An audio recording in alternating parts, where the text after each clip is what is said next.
अब आपको अपने पैनल से मिलवाते हैं। हमारे साथ आपके सवालों का जवाब देने के लिए और एक से एक बेहतरीन टेक्निकल कॉल्स देने के लिए सचिन उत्तेकर साहब जुड़ेंगे। हमेशा की तरह यतिन जी अपना डीलिंग रूम चेक देंगे और आशीष जी आपको बताएंगे कि कौन से ऐसे आंकड़े हैं सेकंड क्वार्टर नंबर जो आपको ध्यान देने हैं कल के सत्र के लिए, यानी कि मंगल को। पहले जुड़ते हैं सचिन जी से। सचिन जी, ऑलमोस्ट दिन के लोएस्ट लेवल पर आपने बाजार को आज बंद होते हुए देखा। बताइए आपका क्या व्यू है निफ्टी और बैंक निफ्टी पर, और आपका स्वागत है मार्केट्स टुडे में। इंडिया के नंबर 1 ब्रोकर जीरोधा के साथ जुड़िए, जहां पर आपका ब्रोकरेज कुछ भी नहीं लगेगा। ब्रोकरेज लगेगा तो सिर्फ इंट्राडे ट्रेड में, वह भी सिर्फ 20 रुपये। तो दोस्तों, अकाउंट ओपनिंग की लिंक डिस्क्रिप्शन में है, जाइए लिंक पर क्लिक करके जीरोधा में अकाउंट ओपन कराएं। गुड इवनिंग शैल जी, जिस तरीके से पिछला हफ्ता रहा था और ये हफ्ते की एक्सपेक्टेशन यही थी कि पूरा global focal point global news flows पे ही होगा, और मार्केट की अगर हम रेंज देखें तो कहीं जाकर 12,060 के ऊपर जब तक एक कॉन्फिडेंट क्लोजिंग नहीं आती तब तक एक डायरेक्शनल अपमूव अनलॉक होने के चांसेस कम होंगे। सो उसी लिहाज से मुझे लग रहा है जिस तरीके से एक रेंज डिफाइन हो रही है निफ्टी के लिए 11,700 से लेकर 11,900, आई थिंक इसी पर्टिकुलर रेंज में ये पूरा हफ्ता निकलना चाहिए। अगर हम ओवरऑल सेटअप को देखें तो मुझे लग रहा है कल के सत्र में भी थोड़ी सी गिरावट हो सकती है, बट ओवरऑल एक्सपेक्टेशन यही होगी कि 11,660 से 700 एक ऐसा जोन होगा, एक अच्छा डिमांड जोन होगा जहां पर थोड़ी सी लॉन्ग पोजीशन बनाने की सलाह होगी। ऑन द हायर साइड मुझे लग रहा है जब तक 11,900 के ऊपर कॉन्फिडेंटली क्लोज नहीं करते, आई थिंक तब तक बड़ी एक सस्टेनेबल तेजी नहीं बनेगी ड्यूरिंग द वीक। अगर हम बैंक निफ्टी का भी डेटा देखें तो वहां पर भी 23,500 के आसपास उसके 200 day exponential moving average placed है, एंड जिस तरीके से यहाँ पर ऑप्शंस का डेटा भी प्लेस्ड है, मुझे लग रहा है 24,500 से लेके 23,500 ये एक ब्रॉडर रेंज रह सकती है पूरे हफ्ते के लिए। एंड कल के लिए आई थिंक 24,125 एक निर्णायक लेवल होगा। अगर इंटरमीडिएट वहां पर स्विंग हो जाता है तो मुझे लग रहा है 300-400 पॉइंट की तेजी इमीडिएटली देखी जा सकती है।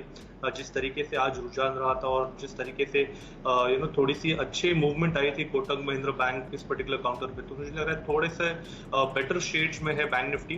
बट फिलहाल मुझे लग रहा है कि जिस तरीके से सेलिंग प्रेशर आज हुई है तो थोड़ी सी और गिरावट कल के सत्र में आ सकती है, बट इवेंचुअली मुझे लग रहा है वो ऑब्जर्व होनी चाहिए। मार्केट पे एक रेंज के लोअर एंड पे प्लेस्ड है जहां पर बाइंग इमर्ज होनी चाहिए।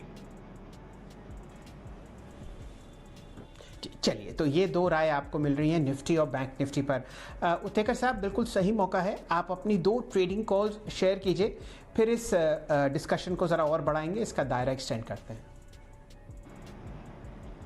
शैल जी, जिस तरीके से आज की मूवमेंट रही है यहाँ पर कहीं जाकर थोड़े ऐसे काउंटर्स है जहाँ पर क्लियरली मुनाफा वसूली देखी गई थी, जिसमें से मुझे लग रहा है पेंट ये एक पर्टिकुलर सेक्टर थोड़ा सा इंपॉर्टेंट होगा, एंड स्पेशली बर्जर पेंट काफी समय के बाद जो 600 का लेवल है उसके नीचे उसने क्लोजिंग दी है, एंड जिस तरीके से यहाँ पर एक्सपायरी के पहले डेटा बन रहा है मुझे लग रहा है थोड़ा सा सेलिंग प्रेशर कंटिन्यू होना चाहिए अगले कुछ दिनों में। सो बर्जर पेंट्स पे यहाँ पर बिकवाली की सलाह है। मुझे लग रहा है 592 से लेके 595 ये एक अच्छा रेंज है जहां पर शॉर्ट पोजीशन फ्रेश ऐड करनी चाहिए। 602 का लगाना चाहिए स्टॉप लॉस, और 575 एक रिवीजन होगा काउंटर के लिए। On the contrary, Muthoot finance से काफी इंटरेस्टिंग काउंटर रहा था, जिस तरीके से इसमें अपने इंट्राडे लोज से रिबाउंड हुआ था और इंट्राडे चार्ट्स पे एक engulfing bullish kind of formation हुआ है जो मुझे लग रहा है कि काफी इंपॉर्टेंट है इस माहौल में। Despite the fact that intraday momentum काफी स्ट्रांग रहा था और क्लोजिंग बेसिस पे यहाँ पर एक बुलिश हैमर फॉर्मेशन नजर आया, तो मुझे लग रहा है यहाँ पर थोड़ा सा ऑप्टिमिस्टिक रहना चाहिए। मुझे लग रहा है वापस 1240 1260 इन पर्टिकुलर लेवल के आसपास स्विंग बनने चाहिए। जिस तरीके से डेटा है 1155 के स्टॉप लॉस के साथ आपको ये लॉन्ग पोजीशन रिटेन करनी है।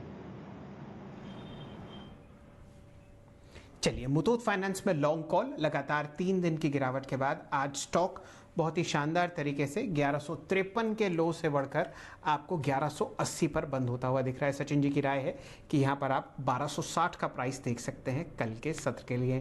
शानदार काउंटर है, फंडामेंटली बहुत ही स्ट्रॉन्ग कंपनी है और हर डिप आपने मुथूट फाइनेंस में खरीदता हुआ देखा गया है। बर्जर पेंट्स आपको दिन के लोएस्ट लेवल पर बंद होता हुआ दिखेगा, 590 का लो है और 591 के आसपास ये स्टॉक बंद होता हुआ दिख रहा है, और यहाँ पर एक सेल कॉल आपको आती हुई दिख रही है सचिन उत्तेकर साहब से। सचिन जी, ऐसा करते हैं, आशीष जी को जोड़ लेते हैं वो आपको दो ऐसी कंपनीज बताएंगे जिनकी अर्निंग्स एक्सपेक्टेड हैं कल के सत्र के लिए।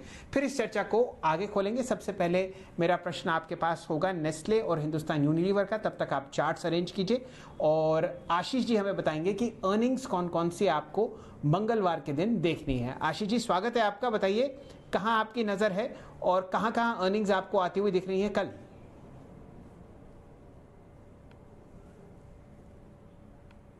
देखिए, कल निफ्टी की दो कंपनीज के नंबर्स आने हैं, टाटा मोटर्स और भारती एयरटेल, और ये दोनों ही आंकड़े जो हैं कल बाजार बंद होने के बाद आएंगे।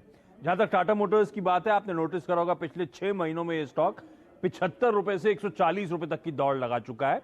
और ये इसीलिए हुआ था क्योंकि जेएलआर की तरफ से जो अपडेट्स आ रहे थे कि हालात इंप्रूव हो रहे हैं, ज्यादा गाड़ियां बिक रही हैं, चाइना के हालात सुधर रहे हैं, प्लस इनके जो फ्री कैश फ्लो जनरेशन सितंबर ऑनवर्ड शुरू हुआ था, इसके चलते स्टॉक में तूल था। पर जहां तक परफॉर्मेंस की बात है, Q2 में साल दर साल एक्सपेक्टेड है कि आय 28% गिरेगी, EBITDA 37% का डिक्लाइन दिखाएगा और मार्जिन करीब 300-325 बेसिस पॉइंट्स कमजोर होते हुए नजर आएंगे। इस बार ये कंपनी 1290 करोड़ रुपए का घाटा करेगी और घाटा इसीलिए क्योंकि इसका स्टैंडअलोन कारोबार हो या इसके जेएलआर बिजनेस हो, दोनों में इस क्वार्टर में लॉसेज एक्सपेक्टेड है। कमेंट्री इंपॉर्टेंट होगी और कमेंट्री तेजी के पीछे एक और रीजन था टाटा मोटर्स का कि इन्होंने इनके चेयरमैन टाटा सन्स के उन्होंने गाइड करा था कि अगले 3 सालों में ये कंपनी डेट फ्री होती हुई नजर आएगी। उस फ्रंट पर उसको लेकर कोई भी अपडेट्स अगर कंपनी शेयर करती है, कैसे करेंगे, क्या करेंगे, पॉइंट्स का शायद दबाव देखने को मिले। हाँ, पिछले क्वार्टर में इस कंपनी को आपको याद होगा 15-16 हजार करोड़ रुपए का घाटा हुआ था। इस बार 100 करोड़ रुपए के मुनाफे की एक्सपेक्टेशंस हैं। अच्छा, आय 2% बढ़ेगी, मार्जिन फ्लैट होंगे, लेकिन ध्यान रखें कुछ दिन पहले भारती एयरटेल अफ्रीका कारोबार के फाइनेंशियल सामने आए थे। 25% कंसोलिडेटेड का वहां से आता है अफ्रीका कारोबार से, और वहां पर रेवेन्यूज और मार्जिन्स दोनों ने पॉजिटिवली सरप्राइज करा है। तो एक स्ट्रीट में उम्मीद जाग रही है कि जिस हेडलाइन नंबर्स की हम बात कर रहे हैं, शायद उससे बेहतर परफॉर्मेंस भारतीय एयरटेल क्लॉक करता हुआ नजर आए। और यहां पे भी कमेंट्री बहुत इंपॉर्टेंट होगी क्योंकि सब जानना चाहते हैं कि वो टैरिफ हाइक्स की टाइमिंग क्या होंगी। बहुत जरूरी है टैरिफ हाइक्स इन टेलीकॉम कंपनीज के सर्वाइवल के लिए। स्पेक्ट्रम इन्वेस्टमेंट्स, 5G डोल आउट, उसको लेकर क्या तैयारियां हो रही हैं, प्लस नेटवर्क रोल आउट और केपेक्स आउटले, क्योंकि कहा जा रहा है हायर ट्रैफिक के चलते नेटवर्क स्ट्रेस में आ रहा है, तो खर्च करने की जरूरत है। तो उसको लेकर मैनेजमेंट की तैयारी क्या है, उस पर स्ट्रीट कीनली वॉच आउट करेगा। तो ये दो नतीजे हैं बहुत ही अहम और बहुत ही ज़रूरी दो कंपनीज के, टाटा मोटर्स और भारती एयरटेल। इत्तेफाकन अगर आप दोनों का चार्ट देखें 1 महीने का, तो बिल्कुल एक जैसा चार्ट आपको आता हुआ दिखेगा। दोनों स्टॉक्स इंपॉर्टेंट है। सबसे पहले आपकी राय लेंगे सचिन उतेकर साहब, भारती एयरटेल पर कैसा दिखता है आपको? शैल जी, यहाँ पर क्लियरली जिस तरीके से इसमें एक अंडर परफॉर्मेंस थी, मुझे लग रहा है वो पर्टिकुलर अंडर परफॉर्मेंस ऑब्जर्व हो चुकी है एंड लगातार हम 400 इस पर्टिकुलर लेवल पे खरीदारी करने की ही सलाह दे रहे थे। सो जिस तरीके से ये रिबाउंड हुआ है वीकली चार्ट पे, एक एंगल्फिंग बुलिश फॉर्मेशन है, तो मुझे लग रहा है यहाँ पर ऑलरेडी एक अच्छा बेस एस्टैब्लिश हो चुका है, या फिर मैं बोलूंगा कि रिकन्फर्म हो रहा है। सो जिस तरीके से स्ट्रक्चर है, मैं सरप्राइज नहीं होऊंगा कि अराउंड 490-500 के लेवल्स भी अगले कुछ महीनों में देखे जा सकते हैं। बट डेफिनेटली एक अच्छे वैल्यू जोन पे स्टॉक प्लेस्ड है। जिस तरीके से प्राइस डेवलपमेंट है, डेफिनेटली यहाँ पर एक बाई की ही सलाह होगी। ओवरऑल एक्सपेक्टेशन यही होगा कि 400 का ये जो बेस है ये टूटना नहीं चाहिए। सो स्टॉप लॉस आपको लगाना चाहिए 400 के आसपास and definitely short term traders as well as investors के लिए अच्छा मौका है स्टॉक अक्यूमुलेट करने के लिए 490 के इस टारगेट के लिए। चलिए, ये राय भारती एयरटेल पर आती हुई आपको दिख रही है। अब ऐसा करते हैं सचिन जी, ज़रा दायरे को और बढ़ाते हैं। आज बहुत ही ज़बरदस्त आपने रैली आते हुए देखी HDFC लाइफ में, जो कि निफ्टी का एक अभिन्न अंग है। बताइए किस हिसाब से आपको चार्ट्स में ये स्टॉक ट्रेड करता हुआ दिखता है? मेरे ख्याल से टॉप गेनर था आज ये निफ्टी में 3% ऊपर, और बहुत ही बेहतरीन तरीके से यहाँ पर 9% ओपन इंटरेस्ट बढ़ता हुआ दिखा है। राय आपकी HDFC लाइफ पर? पर क्लियरली एक अच्छा आउट परफॉर्मर रहा था। इनफैक्ट पूरे दिन में अगर हम देखें तो वाई एडिशंस भी काफी इंटरेस्टिंग हुए हैं बिफोर दी रोल ओवर्स। और जिस तरीके से यहाँ पर प्राइस डेवलपमेंट है, क्लियरली यहाँ पर एक फॉलिंग वेज फॉर्मेशन से एक ब्रेकआउट एस्टैब्लिश हो रहा है। पिछले हफ्ते का अगर हम डेटा देखें तो वहां पर एक डोजी फॉर्मेशन थी on the weekly scale and at a very important support zone. तो मुझे लग रहा है ओवरऑल ये सेटअप जिस तरीके से इवॉल्व हो रहा है, जल्द ही 620 के लक्ष्य देखे जा सकते हैं जिस तरीके से ये प्राइस पैटर्न फॉर्मेशन है। तो यहाँ पर भी खरीदारी करने की सलाह होगी। इनफैक्ट स्टॉप लॉस के लिहाज से 555 एक अहम लेवल होगा जिसको वीकली बेसिस पे आपको मेंटेन करना चाहिए। बट मुझे लग रहा है काफी समय से एक कंसोलिडेशन या कॉन्ट्रैक्शन में रहा था काउंटर, एंड जिस तरीके से अभी इसके रोलओवर डेटा नजर आ रहे हैं अहेड ऑफ द रोलओवर्स, मुझे लग रहा है यहाँ पर एक बड़ा आउट परफॉर्मेंस आ सकता है अगले महीने के लिए। तो 620 के लक्ष्य के लिए यहाँ पर खरीदारी करने की सलाह है HDFC लाइफ इस काम पर। चलिए, तो राय आपको मिल रही है लॉन्ग साइड पर HDFC लाइफ पर 200 DMA से आज शानदार आपने इसमें बाउंस बैक देखा। वॉल्यूम और प्राइस एक्शन और ओपन इंटरेस्ट एक्शन तीनों बुल्स के फेवर में है। सचिन जी, आज दो बैंकिंग काउंटर्स हरे निशान में रहे, इंडसइंड बैंक और कोटक महिंद्रा बैंक। कोटक ने शानदार नतीजे भी दिए और दोनों में बहुत जबरदस्त एक खबर है मर्जर की। हालांकि इंडसइंड बैंक ने इस खबर को पूरी तरीके से नकारा है। चार्ट्स पर बताइए कोटक महिंद्रा बैंक आपको कैसा लगता है खासकर, और फिर चर्चा करेंगे इंडसइंड बैंक की। शैल जी, कोटक में तो यहाँ पर एक काफी समय से थोड़ा सा अंडर परफॉर्मेंस था। मुझे लग रहा है वो पर्टिकुलर अंडर परफॉर्मेंस आज मैचअप हो रहा है, एंड जिस तरीके से ये रिकवरी रही है, ओवरऑल एक्सपेक्टेशन यही है कि पिछले इसके जो डिक्लाइंस थे उसके जो रिट्रेसमेंट रेजिस्टेंस लेवल्स है लगभग अराउंड 1460 के आसपास, मुझे लग रहा है वहां तक ये पर्टिकुलर मोमेंटम एक्सटेंड होना चाहिए। सो क्लियरली यहाँ पर सलाह होगी होल्ड की।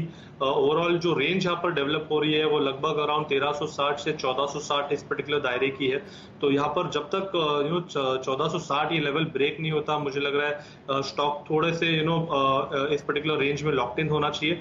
बट फिलहाल जो रिसेंट की अपमूव रही है, मुझे लग रहा है वहां पर एक बायस पॉजिटिव ही रखना है। 1360 के स्टॉप लॉस के साथ यहाँ पर भी होल्ड करने की सलाह होगी।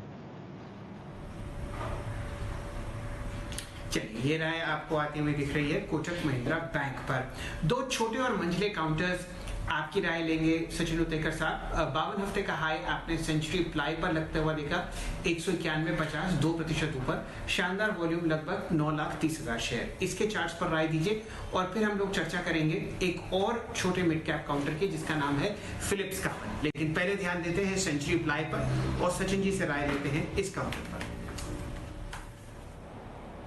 शैल जी, काफी लंबे समय के बाद 180 ये पर्टिकुलर लेवल अच्छी तरह डिफेंड हुआ है on a weekly basis, and जिस तरीके से पिछले हफ्ते में यहाँ पर एक ब्रेकआउट हुआ था, तो मुझे लग रहा है कि यहाँ पर एक सस्टेनेबल अपमूव बन सकती है। अराउंड 196 ये अगर लेवल निकल जाता है तो अगले लेवल्स लगभग अराउंड 210 के आसपास के ओपन हो चुके हैं। सो यहाँ पर क्लियरली मोमेंटम मुझे लग रहा है स्ट्रांग ही रहना चाहिए। अपने शॉर्ट टर्म लॉन्ग टर्म दोनों एवरेजेस के ऊपर अच्छी तरह ट्रेंड कर रहा है काउंटर। तो यहाँ पर खरीदारी करने की सलाह होगी। 175 के स्टॉप लॉस के साथ आपको ये पोजीशंस मेंटेन करनी है, एंड 205 से लेके 210 ये एक ऐसा जोन होगा जहां पर आपको पोजीशन रिव्यू करनी चाहिए। चलिए, तो ये राय आपको मिल रही है सेंचुरी प्लाई पर लगातार चौथे दिन हरा निशान, 52 हफ्ते का हाई इस काउंटर पर लगता हुआ। उत्तेकर साहब बुलिश है, लगभग 208 का लक्ष्य आपको बताते हुए। समय एक छोटे से ब्रेक का। इंडिया के नंबर 1 ब्रोकर जिरोधा के साथ जुड़िए, जहां पर आपका ब्रोकरेज कुछ भी नहीं लगेगा। ब्रोकरेज लगेगा तो सिर्फ इंट्राडे ट्रेड में, वह भी सिर्फ 20 रुपए। तो दोस्तों, अकाउंट ओपनिंग की लिंक डिस्क्रिप्शन में है, जाइए लिंक पर क्लिक करके जिरोधा में अकाउंट ओपन कराएं। देखिए, कल के सत्र में जो 3 स्टॉक्स फोकस में, उनमें सबसे पहले है आइशर मोटर्स। और जिस प्रकार से आज बजाज ऑटो के मैनेजमेंट ने कमेंट्री दी कि फेस्टिव सीजन खास करके दशहरे में सेल्स फीकी रही, उस हिसाब से पूरा टू व्हीलर पैक प्रेशर में था। इनफैक्ट अगर आप आइशर मोटर्स के वायदे बाजार की ओवरऑल ओपन इंटरेस्ट पोजीशन देखें तो लगभग 15% का अक्टूबर सीरीज में इजाफा हुआ और फ्रेश शॉर्ट्स पोजीशंस देखी गई सभी टू व्हीलर स्टॉक्स में। तो आइशर मोटर्स में डीलर्स को लगता है कि यहां से भी थोड़ी बहुत डाउनसाइड हमको देखने को मिल सकती है। इसके अलावा फार्मा शेयर्स में भी आज हमने देखा मुनाफा वसूली का दौर था। ओवरऑल बेसिस पे अगर आप ट्रेंड देखें तो काफी सारे फार्मा शेयर्स अपने पीक से करेक्ट हुए हैं। कोई भी अच्छी खबर पे शेयर्स गिर जाते हैं। और सिप्ला में भी डीलिंग उसको लगता है कि 725 से लेकर 730 के लेवल्स निचले स्तरों पे हमको देखने को मिल सकते हैं और इसीलिए वो यहाँ पोजिशनल शॉर्ट्स ले रहे हैं। और आखिर में मिड कैप में KEI पे नजर रखें, जिस हिसाब से उनकी पीयर कंपनी पॉलीकैब के नतीजे आए हैं जो कि काफी उत्साहजनक है अनुमान के मुकाबले। और आगे की जो कमेंट्री है खास करके सेकेंड हाफ की, वहां डिमांड पिकअप होते हुए दिख रही है होम इंप्रूवमेंट और केबलिंग बिजनेस में, जो वायर्स आप यूज करते हैं वो बिजनेस में। तो KEI में भी डीलिंग रूम्स को लगता है 10 से 15% का शॉर्ट टर्म अपसाइड देखने को मिलना चाहिए। चलिए संक्षिप्त में बहुत ही सचिन उत्तेकर साहब आयशर पर राय दीजिए। जिस तरीके से यहाँ पर ओवरऑल डेटा है 2150 से काफी इंपॉर्टेंट लेवल था, क्योंकि काफी समय से इसी पर्टिकुलर रेंज में स्टॉक ऑस्किलेट करा था। 2250 ऑन द हायर साइड एक डिस्ट्रीब्यूशन जोन रहा है, बट जिस तरीके से 2150 ये ब्रीच हुआ है, जिस तरीके से थोड़े से ओवर एडिशंस अग्रेसिवली हुए हैं, तो मुझे लग रहा है अपने 200 डे एक्सपोनेंशियल मूविंग एवरेज के आसपास का एक स्विंग बनना चाहिए, जो लगभग अराउंड 1970 के आसपास का है। तो मुझे लग रहा है थोड़ी सी यहाँ पर वीकनेस हो सकती है। ओवरऑल ब्रॉड रेंज देखे काउंटर के लिए तो पिछले 6 महीने से 1950 एंड 2250 इसी पर्टिकुलर रेंज में लॉकड इन रहा है। सो अपने इंटरमीडिएट मीन को इसने एवरेज को तोड़ा है। सो 2150 जब तक रिवाइज नहीं होता, रिकूप नहीं होता, मुझे लग रहा है तब तक थोड़ी सी वीकनेस हावी रह सकती है। मुझे लग रहा है और थोड़ा सा सेलिंग प्रेशर आ सकता है। 1950 इस पर्टिकुलर लेवल के आसपास रिव्यू करनी चाहिए पोजीशंस को। चलिए ये राय आपको आयशर पे आती हुई दिख रही है। लगातार 3 हफ्ते के लोएस्ट लेवल पर आपको ये काउंटर बंद होता हुआ दिखेगा। चलिए समय समाप्त हो चुका है। इंडिया के नंबर 1 ब्रोकर जिरोधा के साथ जुड़िए, जहां पर आपका ब्रोकरेज कुछ भी नहीं लगेगा। ब्रोकरेज लगेगा तो सिर्फ इंट्राडे ट्रेड में, वह भी सिर्फ 20 रुपए। तो दोस्तों अकाउंट ओपनिंग की लिंक डिस्क्रिप्शन में है, जाइए लिंक पर क्लिक करके जिरोधा में अकाउंट ओपन कराइए।